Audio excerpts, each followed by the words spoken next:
going on, everybody? This is Dave from This Is Punk Promotions. I'm here with Brent from Vivid Dreams, Minneapolis, Minnesota. How's it going, Brent? It's going really well, man. How are you doing today? Doing good. Awesome. Let's dive right into it. Sounds great. So when and how did you guys form? Oh man, that is a long story.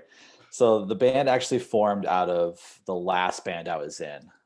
We were in the studio recording some stuff. It was taking a really long time, and the drummer and I were just kind of tired of not playing music because we weren't rehearsing or playing shows at the time. We're like, we'll just kind of take a break, and then it 1 to 2 months turned into 3 to 4 to 6 to 8, and we're just like, you know what, this is getting really old. And I had some stuff that was kind of on the side. I was like, oh, I'll just do this myself, and he's like, no, I'm going to help you out. So I put that first EP together under a different name, actually. Released that, started playing some shows. Brett joined the year after. And then, this last year we kind of restarted everything, took some time off with the pandemic, no shows, obviously. So put the new EP together, and here we are. That's awesome, man. Yeah. So you guys dropped an EP in December, Foreshadows. How's the response been? It's been really good so far. Kind of better than we expected to a point. We're not playing shows, so obviously you're not getting that organic growth from going out and playing shows and people hearing the songs live. So, there's been a lot more online content and stuff like that. But, with being a brand new band, essentially, with like no followers, it's been a fantastic response. That's awesome. So who do you guys record it with, and how was the process? We actually kind of did it on our own. We had a friend that did like the mixing and mastering, but a lot of it was, sitting in my basement, tracking out the drums, recording some of the standard guitars and things like that, shot it over to him, sat in his room every once in a while and did a few things. He tracked vocals for us, but, we kind of did as much DIY as we possibly could. That's kind of the name of the game for our group is everything we do ourselves. Very cool. So you're from Minneapolis, Minnesota. How's Yep. the scene there? Do you have a favorite local band, a favorite venue? Man, favorite venue, like small venue would be like Cadence Records. It's this little coffee shop record store that has a venue in the back. You can pack that place out with like 50 people. It's fantastic. One of my favorite local bands is the band Rot. They're just kind of a hardcore band that hit the scene a few years ago. Fantastic guys, awesome music. I would highly recommend checking them out.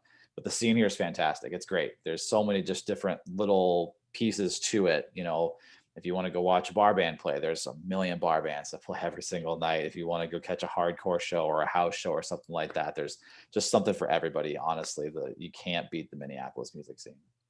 That's sick. So who are your biggest influences? Oof. My biggest influence, I would have to say, is Norma Jean. I've been listening to them since the Oh God, the Aftermath era. And they had a major influence on this last EP, especially. The Polar Similar album, All Hail, that kind of stuff really had a part in like the tones that we used, the guitar style that we played as well. Another major influence for me is 68. That band kind of was the instigator for this, what we're doing, because originally the band was a two-piece. So it was kind of that idea of like one guitar and drums. Like what does that sound like? What is that? It was a totally different thing. I was playing in a 5-piece metalcore band at the time. It's like, well, let's do something totally different. Let's just throw this out there. Those two especially have really crafted the sound. Obviously sprinkling a little Every Time I Die and stuff like that. Some of those, faster bands, a little punkier, that sort of thing. That's where my influences lie ultimately. I assume you like the Chariots, since Josh Scogin is the Oh God, yes, the Chariots, freaking amazing. That's awesome, man. Very cool. The goal of going completely insane on stage and destroying all of your gear, like you really can't beat that, right? That kind of live. Is so good live. So good live. I haven't seen Norma Jean one of these days. I've saw Norma Jean a couple of times. I went out to Chicago a couple of years ago when they were touring the Redeemer album, and that was an amazing show. And the last band I was in, we actually opened for them on the For Today farewell tour. So that was kind of like a bucket list show to play. My Epic, For Today, Silent Planet, Norma Jean. It was just an amazing show. All great Absolutely bands. amazing. All great bands. So I'm gonna ask you some non-music questions now. It's a Great. good way for me to get to know you. I did this with the other bands I interviewed. Are you ready? Absolutely. All right, first one, favorite video game. Favorite video game. I gotta go with like the Arkham series, Batman. It's that storyline's freaking amazing. I remember playing that first game. It was just like mind blowing how amazing this Batman game actually was. Because let's be honest, superhero games are pretty lackluster when you really get down to it. But those games were just amazing. Favorite sports team. Oh man, I'm a Cubs fan. Sadly, we've won one World Series. That's great, but there's a lot of years where it's pretty terrible. I'm not going to hold that against you. That's fine. I'm a Braves I understand when people hold that against me. I'm a Cubs fan, have been for all my life. A lot of people hold that against me. I was happy for you guys when you won it all. It was a crazy year. That was a crazy experience to finally watch, because I like a lot of sports teams that don't, win things. So to finally have one win one, I was just like, did that really happen, or did I watch that? I don't know. It hasn't really sunk in when it happened. Who's your favorite Cubs player? I'd say Anthony Rizzo right now. Good choice. Yeah, he's a solid player, very consistent. Has been with the Cubs for a long time, honestly, and you like to see that with your players. Very cool. Would you rather explore space or the ocean? Space. I'm not an underwater kind of person.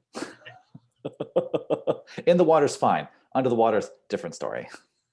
True. If you could wear one type of shoes for the rest of your life, what shoes? Converse, hands down. Absolutely. I've been wearing Converse for years, and I just never get away from them. What are some places in Minneapolis people should check out? Oh man, geez. The Walker Art Center is really cool. It's kind of a new age art place. It's got a lot of sculptures and things like that. They do videos, movies, that kind of stuff. It's pretty sweet. Honestly, a lot of the museums here are really cool. There's a lot of places just to get out and get around. Tons of great restaurants. Uptown's a really cool place. There's just a ton of restaurants to check out, obviously, when the pandemic's not happening. But, there's a lot of cool places to hit. But I would absolutely stick to, if you're looking for a specific place to go to the museums, plain and simple. There's the Science Museum. If you got kids, children's museums, fantastic. Yeah, museums are great here. I'm a big museum guy, so I would be in heaven. Yeah, there's at least 4 or 5 museums. There's one that's really cool. It's not open yet. It's a cuckoo clock museum that is really freaking sweet. That's sick, man. I'll definitely have to check that out when I'm out there. Absolutely. Last one. If you had $1 million, what would you buy first?